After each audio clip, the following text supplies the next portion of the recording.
So you may know the answer to this. I don't know. I should say I'm not sure when it is that we begin lying to ourselves. I think it's probably earlier than we imagine.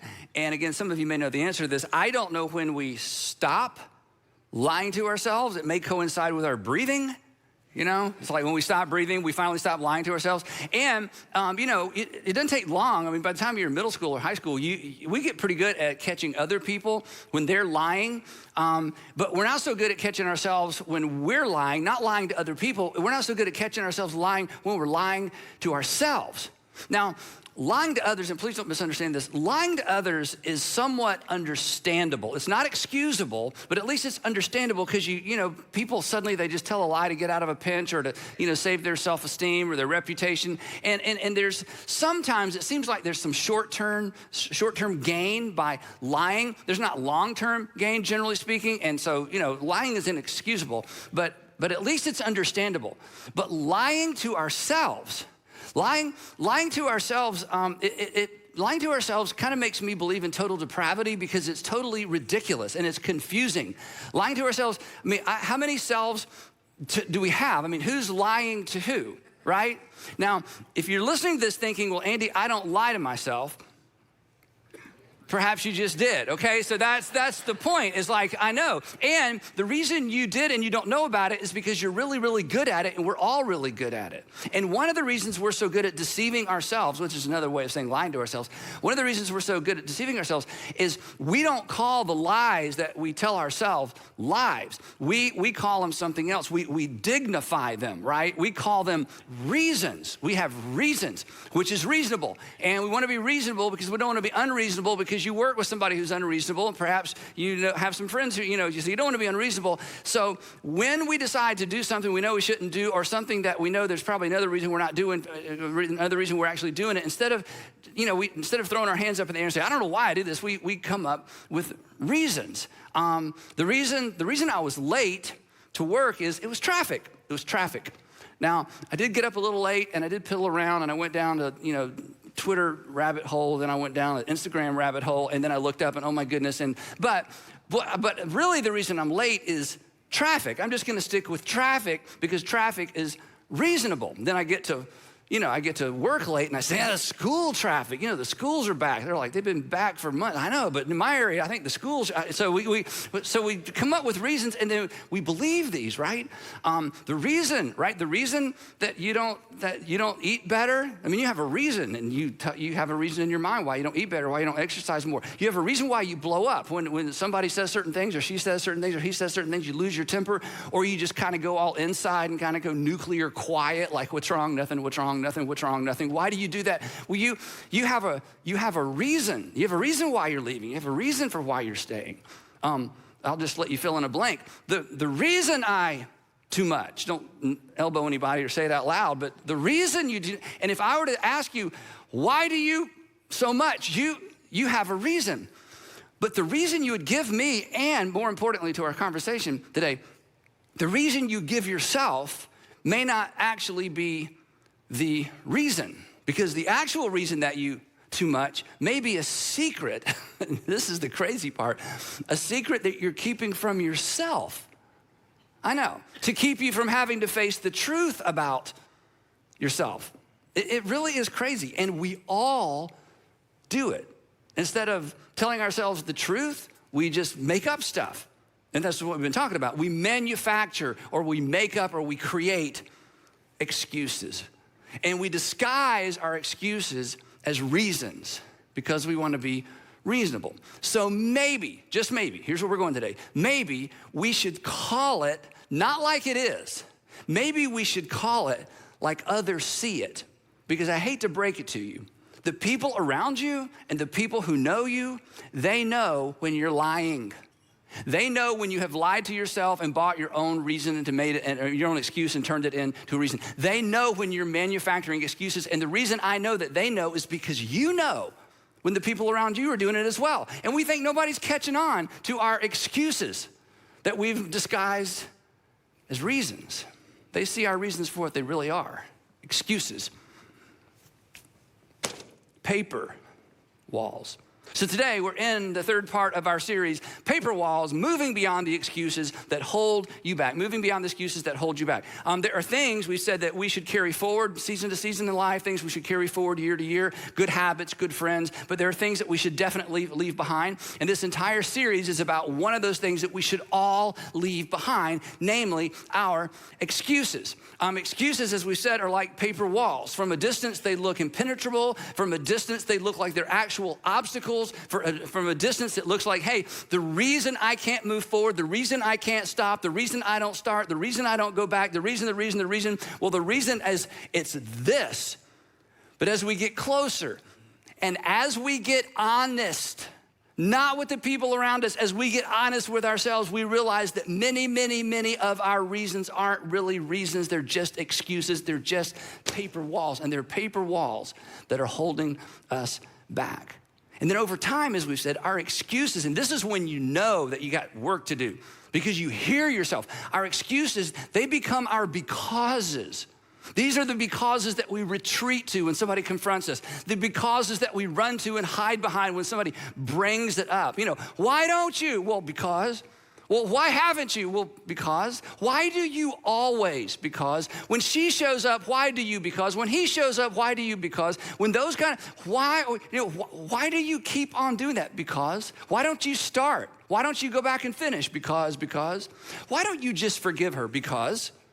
Why don't you forgive him? Because. Why don't you just talk to them? Because. We always have a because. But this is the truth. And this isn't a religious thing, regardless of what you think about God or religion. Come on, this is a human thing.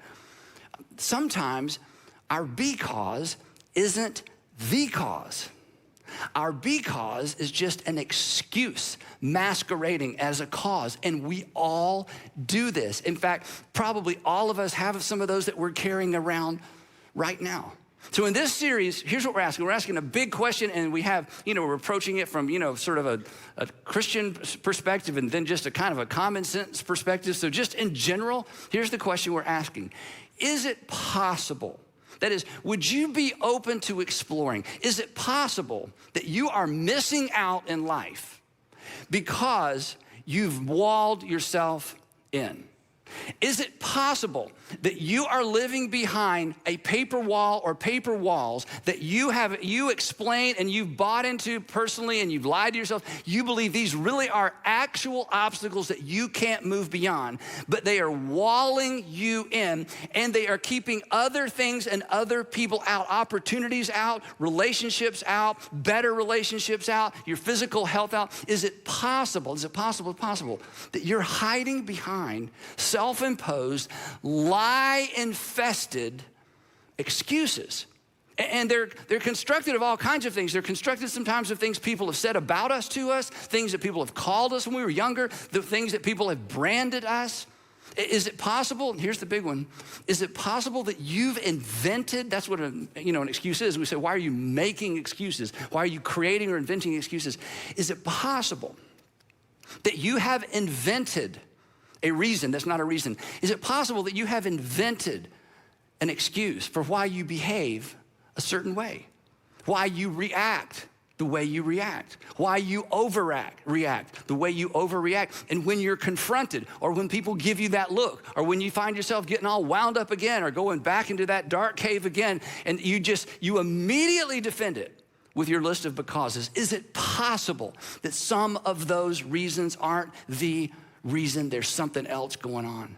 Because if there's something else going on, there's something else on the other side of this that you are missing out on.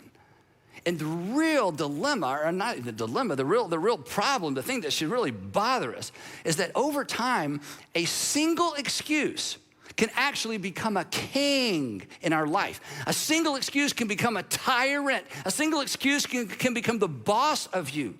And because our lives are not as compartmentalized as we think, okay? Excusing one area of one health or excusing unhealth in one area of life often creates unhealth in other areas of life, that everything is fluid, it all flows together. You can't compartmentalize an excuse and think, well, this is gonna only affect this one arena of my life. Life isn't that way. You're not as compartmentalized as you think. Excusing your overreaction, like when you blow up or lose your temper, you're like, well, the reason I lose my temper, it's impacting your relationships, right? It's not just one area. Excusing or making excuses financially or making excuses in terms of taking care of your health. It impacts your credibility. People hear you making excuses about your health or making excuses about your finances, and they draw conclusions about you. Your kids draw conclusions about you. Your kids know when you're just making up reasons and trying to hide behind them. So it all flows together. So here's the problem. There is perhaps in your life a single excuse that you have lived, a wall you've lived behind for so long, a single excuse you've made for so long. I mean, you just go there, they just flow, and you've convinced yourself, and it is impacting your entire life, and it is keeping you from moving forward relationally, forward spiritually, forward in terms of just personal growth, forward financially. I don't know what it is. Is it possible that there's something that you've turned in to a reason that's actually just an excuse? And this is why we're talking about it in church. Because as we said in the first two sessions, the first two episodes of this series, if there is a relationship, and this is huge, and if you're not a Christian person, this isn't for you, but just listen, this may explain your past dealings with people who are Christians or people who are church people. There is actually a relationship between our excuses and not our willingness. There is a relationship between our excuses and our ability to follow Jesus. Because an excuse can't be the king of your life and Jesus be the king of your life. An excuse can't be the Lord of your life. You know, excuses talk to us. Excuses say, you can't go there. You can't talk to her. You can't forgive her. You can't forgive him. You can't, you should, you shouldn't. You can't, you should, you shouldn't. Meanwhile, Jesus has invited you to follow him. And Jesus has come to be the king of your life, the king that reverses things, the king that came to reverse the order of things. And he's invited you to follow, and we can't follow our excuses, make excuses Lord of our life, and follow Jesus at the same time. And here's what's so cool. This is what we're gonna do today for a few minutes. When you follow Jesus through the Gospels, and I mean when you sit down and follow Jesus through Matthew, follow Jesus through Mark or Luke or John, when you follow Jesus through the Gospels, do you know what you discover him doing? There's all these narratives, there's all these conversations. You find Jesus bringing light into dark places. He was constantly leading people out of darkness, their personal darkness, into light. But the problem is, as we're gonna discover today as well, light can be terrifying. Light can be frightening. Light shown in our dark places can be threatening. It can be embarrassing. It's that moment when you realize, okay, I really am afraid. This whole time, I've had all these excuses for why I won't, why I should and couldn't and wouldn't start. The truth is, I'm afraid. The truth is, I'm just really insecure. The truth is, I'm terrified of what I might feel if I chose to move through and move past the excuses I've been giving for years. Light can be terrifying, but light can be liberating. Just ask your AA friends or your NA friends. Lies, especially the ones that we tell ourselves, those lies will always, always hold you back. They hold us back because they leave us in the dark. And let me tell you how you can know for sure this is true, because you see it in other people all the time. Isn't it true that you watch people at work, you watch people at home, maybe you're watching your kids right now in a difficult season, or maybe your husband and your wife, and here's what you think, but you're afraid to say. Can't you see what you're doing to our marriage? Can't you see what your behavior is doing to your relationship with your son or your daughter? Can't you see what you're doing to your health? Can't you see what you're doing to your finances? Can't you see what you're doing to your academic career? Can't you see what you're doing to your reputation? That's the word we actually use in our mind. And then when we talk about them to other people, they just can't see it. They just can't see it. They just can't see it. It's like they're wandering around in the darkness. And if you have the opportunity or the courage or the relationship to sit down with him and say, hey, maybe this is none of my business, but I wish you could see what you're doing to your husband. I wish you could see what you're doing to the people at work. I wish you could see how your behavior what your behavior is causing with your kids. I wish you could see it. And if you've ever had those conversations, they can't see it because they immediately run to the reason. And you know, those aren't reasons, those are excuses. But here's the thing, it'd be fun to talk about them the rest of the time. What's true of them? It's true of me. It's true of you. I can't see it. You can't see it. Other people see it about me, and other people see it about you. And this is why when you follow Jesus through the Gospels, he presents us with an invitation we're gonna get to in a minute that is so powerful. It's life-changing. When you hear Christians talk about, oh, it changed my life, this is what they're talking about. In fact, if you think Jesus changed your life, this is what you talk about. So lies will hold you back. But truth, flip side is truth sets you free. And how amazing, this is amazing. How amazing is it that 2,000 years ago, this is the very point that we discover Jesus making. And he makes this very point right after he makes this, kind of over the top statement about himself. Here's where the conversation begins. Jesus is teaching, John's, writing all this stuff down. Here's what Jesus says. This is so over the top. I am the light of the world. Who would say that? Who says things like this? I am the light of the world. No wonder people just kind of smirked and shook their head and walk off. You're the light of the world, right? But before you write them off, what if that's true? What if Jesus, think about it, what if Jesus really came to lead the people of this world in every generation, including you, including me? What if Jesus really came to lead us out of darkness into light? What if he really came to light up your excuses and expose them for what they truly are so that you can become everything God has called you to be, everything he knows you can be, so you can reach your full potential, so you can get to the other side of this instead of living shut down and bogged down into things that you've told yourself? What if it's true? What if Jesus really is the light of the world? And then he says this, whoever follows me. Now, in our churches, we use this terminology all the time. A few years ago, we changed our whole mission statement to make sure this is front and center. That our mission is to inspire people to follow Jesus. And the reason is this, because Jesus has invited people not to just believe in him or believe things about him, but to follow. Or to say it another way, Jesus doesn't need any more admirers. Everybody admires Jesus, but admiring Jesus will make no difference in your life. More importantly, admiring Jesus will make no difference in the world, no difference in the community, no difference in your relationships. Believing in Jesus will make no difference in the world and no difference in your relationships.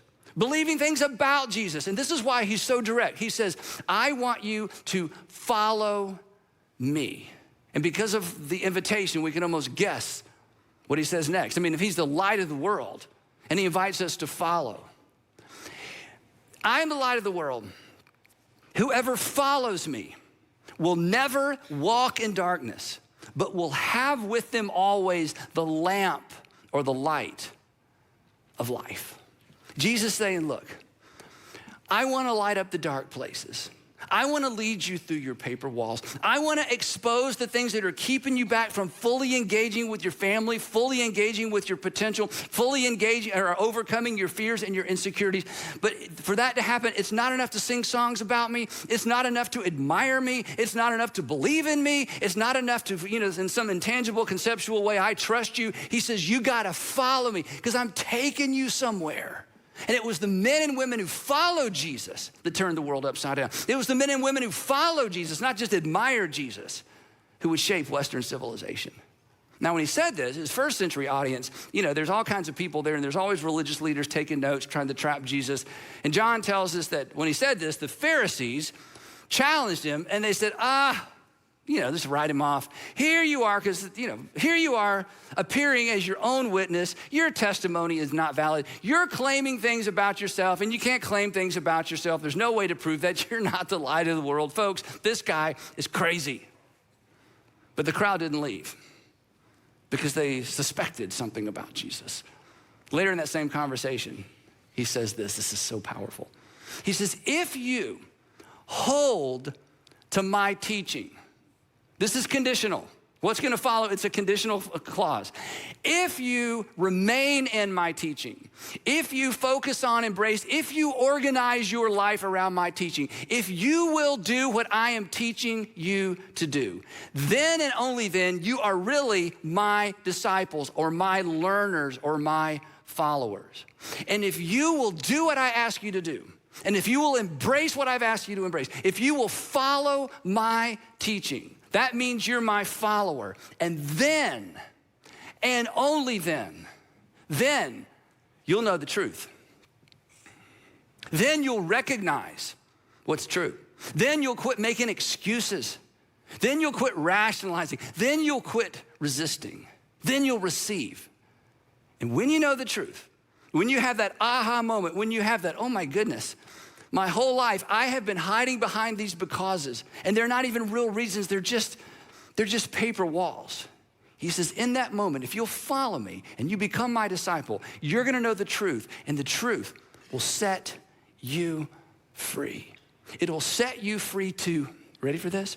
To see yourself the way God sees you, to see your potential the way God sees your potential, to see your family the way that God sees your family, to see God the way that God really is. Blessed are the pure in heart, Jesus would say. I love this verse, Sermon on the Mount. Blessed are the pure in heart. That is the people that have gotten rid of all the darkness, gotten rid of all the deceit. Blessed are the pure in heart, for they shall, ready for this? They shall, there it is again, they shall see God. Jesus says, I'm the light of the world, and I'm not in some just big, intangible, ethereal way. I want to be the light of your world. This is why we know it was personal. He said, because I'm the light of the world, but the only people who benefit, the only people who are able to take advantage of my light is not the people who've heard me speak or the people who admire me. It's the people that make the decision to follow me. And if you follow me, you will discover the truth, and the truth will set you free. And you will begin to see your paper walls for exactly what they are. And do you know how his audience then responds to this amazing statement? They begin making excuses. It's unbelievable. Here's what the Pharisees and the teachers of the law say, because they're trying to make sure the people don't follow Jesus. They answered him, what? Be free? You're gonna set us free? We are Abraham's descendants. We have never been slaves of anyone. How can you say we shall be set free? You can't set us free. There's nothing to set us free from. Now this is ridiculous, okay? When they say this, they currently in that moment had a Roman governor. Roman governor. Who's your governor? Pilate. Okay, but you don't think you're slaves? No, we're not slaves. Before the Romans, it's the Seleucids, the Assyrians, the Babylonians, the Egyptians. It goes on and on and on. In fact, this is kind of a fun fact. Deuteronomy is a speech basically that Moses gave to the people right before he died, before they went into the promised land. And the Torah, the law of the Torah was way, way, way ahead of its time. I mean, we look back anachronistically and kind of make fun of some of the stuff in the Old Testament. Listen, the God's law to the Jewish people, ancient Jewish people, it was so far ahead of its time. And one of the stipulations, which makes this statement they make so ridiculous, Moses told the people on God's behalf, he said, look, when it comes to how you treat your slaves, treat your slaves kindly, I'm paraphrasing, because remember, you were once slaves yourself in Egypt. So the whole idea of these people say, oh, we've never been slaves to anyone, it's just so ridiculous. And it's easy to criticize, but we are often equally as guilty. I mean, when I come along and say, you're a slave to your excuses, you're a prisoner to your excuses, you are walled in, you sit here and you think, not me, not me, not me. If somebody implies that, this is true of you, I mean, we all just want to fold our arms and we just start making excuses. And we're tempted to say what they say. So let me, if we were sitting there, here's how we would say it. Oh no, Jesus, I've never been a slave of anyone or anything. That's how we feel. I've never been a slave of anyone. I've never been a slave of anything. Jesus, what do you mean you're gonna set me free? Set me free from what? And I think Jesus would respond to me and to you the same way he responded to his original audience when they said, oh, we've never been slaves of anything or anyone. Jesus smiles. Maybe he chuckled. He's like, really? They're like, no, we don't need to be free. He says, very truly, instead of reading them their history, their national history, he reads them their personal history. Very truly, I tell you, everyone who sins is a slave of sin. Everyone who sins is a slave of sin. And they're like, wait, I thought, why are we talking about sin? Anyone who sins is a slave to sin. In other words, what he's saying is this: do you ever do what you ought not do? Yeah. And then you regret doing what you did? Yeah. Then you get upset with you because you did something you knew you shouldn't do? Yeah. And you say to yourself, I can't believe I did that? Yeah. Well, who made you did that? And why did you did that again? And why have you been didding that? I mean, what's wrong with you? It sounds like you're a slave to me. And they're like, oh, well, I mean, there's that. And Jesus is going, that's my point. You have deceived yourself into thinking you are far more free than you actually are because you hide behind your excuses. And Jesus says that I'm the light of the world. And I'm inviting you. I'm not going to force you. I'm inviting you to bigger and better way of living. Then after a couple of comments about his unique relationship to the Father, he concludes this way. He says this. So, talking about himself, if you follow me, if you embrace my teaching, and you allow me to set you free, if the Son sets you free, if you allow me to light up the lies you've believed, you will be free indeed. You will actually be free. You will be free to recognize your paper walls for what they are. And you will be free to move forward in life to the life that God has called you to live.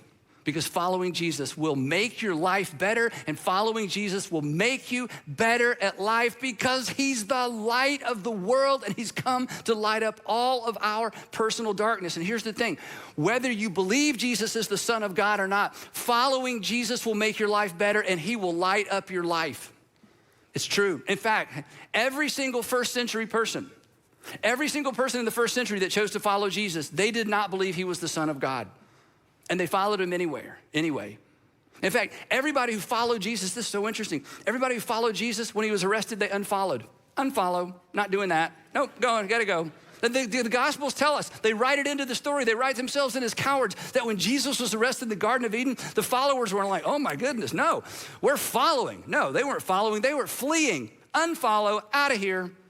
Nobody chose to follow Jesus as the Son of God until after the resurrection. The invitation to you today, regardless of where you are on the spectrum of faith, would you lean in and would you choose to follow Jesus? And he's gonna lead you to the freedom to where you can acknowledge your fear and your insecurity. You'll be free to see what the people around you wish you could see, that you genuinely can't see. And most importantly, you will be free and I will be free to engage. See, here's the problem. We talked about this the first week. Our excuses excuse us from engaging with others. Another way of saying that is this: paper walls make you small. Paper walls give you excuses. In fact, paper walls excuse you from loving other people as well. Let me prove this to you. Again, let's just turn it around and look at it from a different perspective. This is so important. Isn't it true that the people who hurt you, isn't it true that the person who mistreated you, isn't it true that the person who lied to you, who left you, who abandoned you, isn't it true to the person that stole your idea? Isn't it true of the person that stole that opportunity? Isn't it true that every single person who has ever hurt you or mistreated you, isn't it true that every single one of them had a reason for what they did? Yeah. Every single one of them manufactured an excuse for what they did. Every single one of them, none of them said, I have no idea why I treated you that way. I have no idea. No, they all had a reason.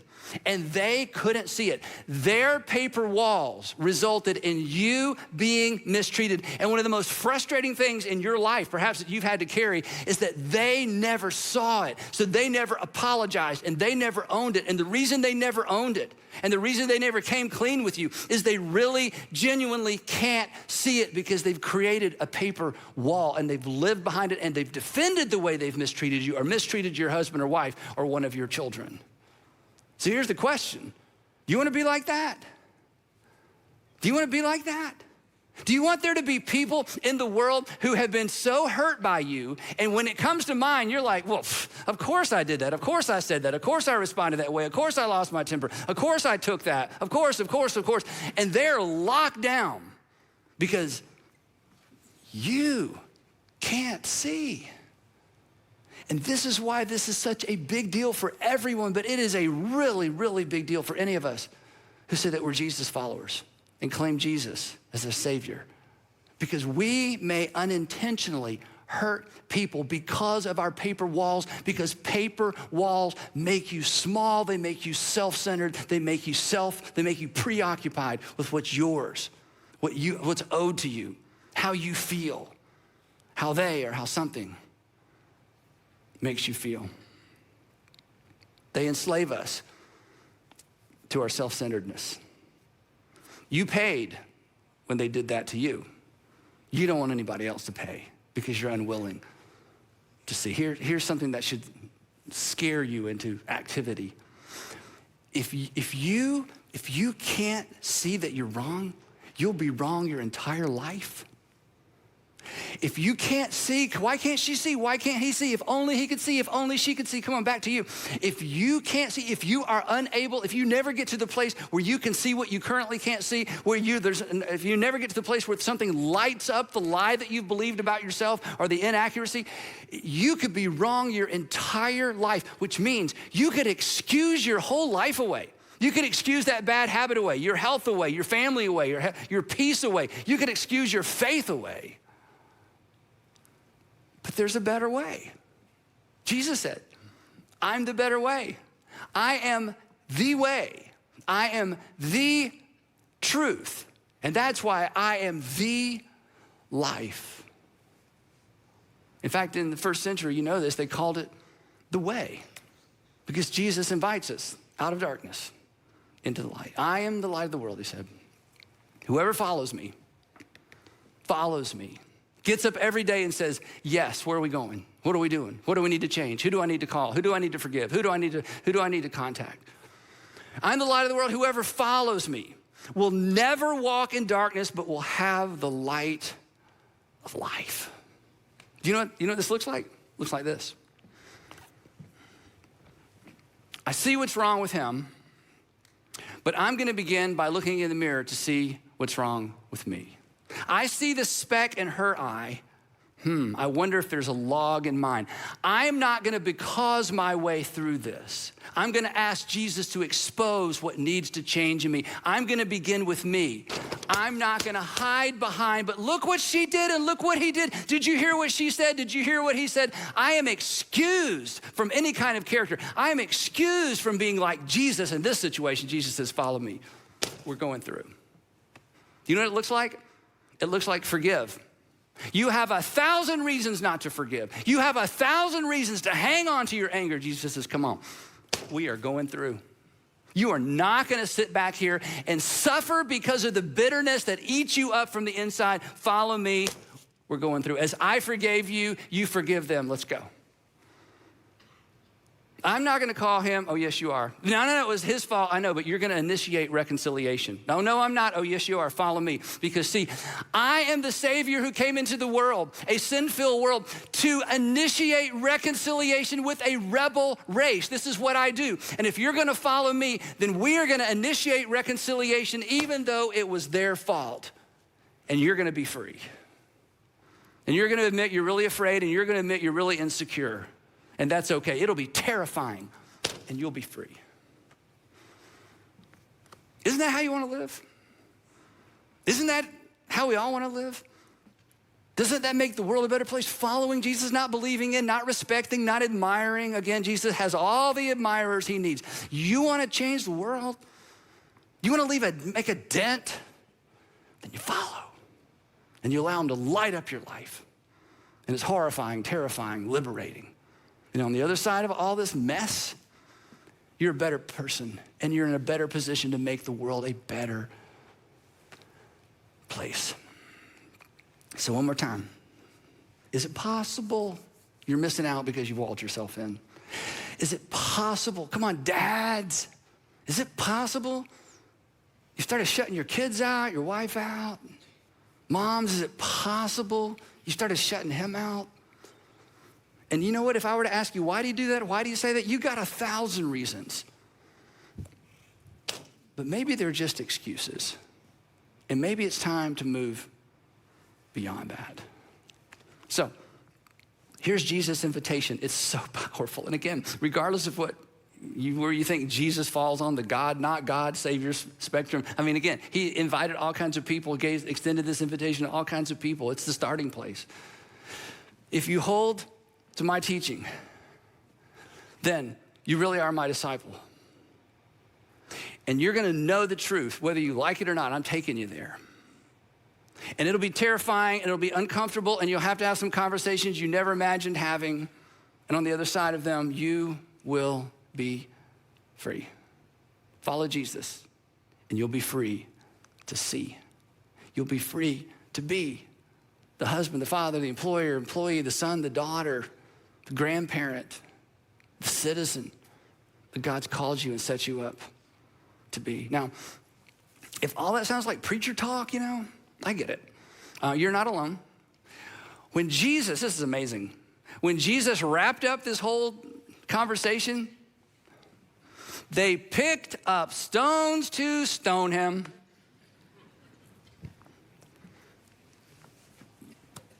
Because we get used to this, don't we? Because I don't want to forgive. And I don't want to focus on what's in my eye. I want to focus on what's in his and hers. And I don't want to love them. And I don't want to have to serve them. You know what? Let's just stone the light of the world so I can remain safely, comfortably in the dark. I love this. They picked up stones to stone him, and he slipped away, only to return another day to give his life away, because he's the light and the life of the world. Is it possible that you're missing out because you've walled yourself in? Is it possible, just possible, that you are disguising excuses as reasons? And are you willing to admit what you've come to suspect, that they are just paper walls? Every time you tell your story, the people who tell your story go, oh yeah, you're justified. But there's something in you, it's like, I think there's something more.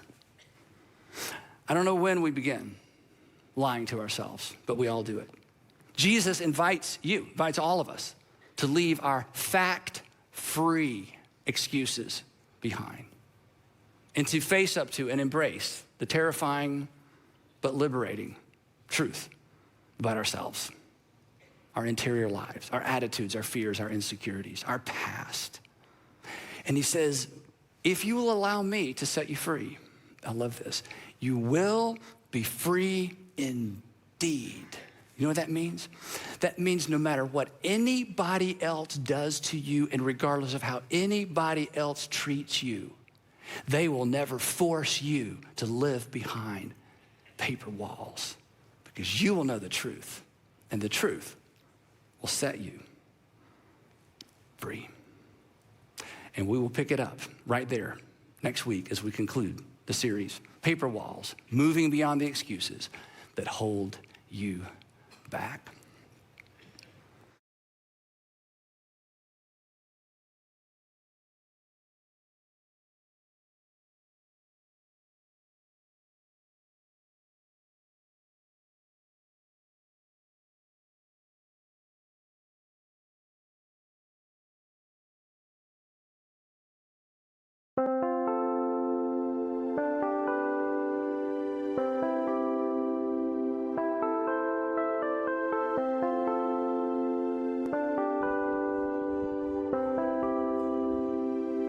Chẳng thể quên khi cơn mưa đêm lại về. Em đã quên lời thề và ta như đông chìm sâu. Không còn mơ em anh nhận màu. Em chỉ cần mơ đâu em mai. Chỉ còn là những cơn mưa vô giá. Cho bên mơ em không mơ anh. Anh một đêm mơ chỉ cần bên em không được cần nhớ. Và chỉ có em không còn nhớ. Và người ta bên nhau như ngã tớ. Muốn nhớ về say em chỉ có mấy em ở đây. Và anh như muốn chết đi nhưng không muốn em mơ mày. Tình yêu làm cho ta đau đầu. Không em như làm mơ màu. Anh như đứa mong cầu. Và mưa bên em u sầu. Chào các bạn ba em mơ. Chỉ có bên em nhưng là khó mơ. Em mà đã ra em muốn bên ai. Anh không mong gì hơn. Chỉ mong em sẽ ở đây ôm anh thật gần. Anh chỉ mong đôi ta được có nhau. Mà đừng em đâu anh có em. Một đêm bên anh có em. Ta sẽ trao nhau môi hôn thật sâu.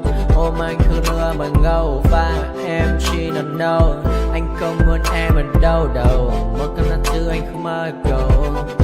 Mà không đôi anh mà bên giờ. Anh chỉ là my friend. Em quên đi bao lời hứa. Quên đi cả những ngày xưa. Anh chỉ là muốn nhớ. Em cứ một chưa. Mà đừng đêm ở đêm. Anh nhìn một đôi mà kem. Không như là ba chỉ là thêm. Cho em nhiều hơn như là kem. Chỉ cần là mưa thôi. Em chỉ cần là mưa thôi. Còn ai sẽ là nắng rồi. Em chỉ cần là mưa thôi. Cho anh được êm trôi. Cho anh được ôm em khi trời nắng. Và ôm em khi trời mưa. Và có anh có mặt trời. Em như đã cuộc đời. Có được nhau là gặp thời. Không cần mưa để mần lời. Anh muốn em mau về đây để cơn mưa ngừng trôi. Anh muốn em là cuộc đời trong mưa mời. Bao con bao nhiêu sự trên đời. Anh chỉ mong muốn có em bên người. Không muốn mơ mơ. Chỉ cần mơ say. Em nên làm con tim u sầu. Đừng làm con tim để âu đầu. Yêu em chẳng em mà mong cầu. Chỉ muốn có em ở trong đầu. Anh không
so clear. I feel the end and it's near. The day of reckoning's here. The sound of deafening fear. Don't die if you try. You just might get a little bit of trouble. K-N-I-F-E, right in your side. You will never see me coming. Don't die if you try. You just might get a little bit of trouble. K-N-I-F-E, right in your side. You will never see me. My energy is next level, so damn you better be careful. I got an angel and devil, he stabs me straight in the temple. I'm ready to be a rebel, I've got a lot of potential hidden inside of this vessel. That shit is so exponential. I need a first class ticket to the top, no limit. I don't play no gimmicks, I'ma take you to the clinic. If you want a taste, come at me and you will be replaced. They won't find a trace of you anywhere or any place. Don't die if you try. You just might get a little bit of trouble. K-N-I-F-E, right in your side. You will never see me coming. Don't die if you try. You just might get a little bit of trouble. K-N-I-F-E, right in your side. You will never see me coming.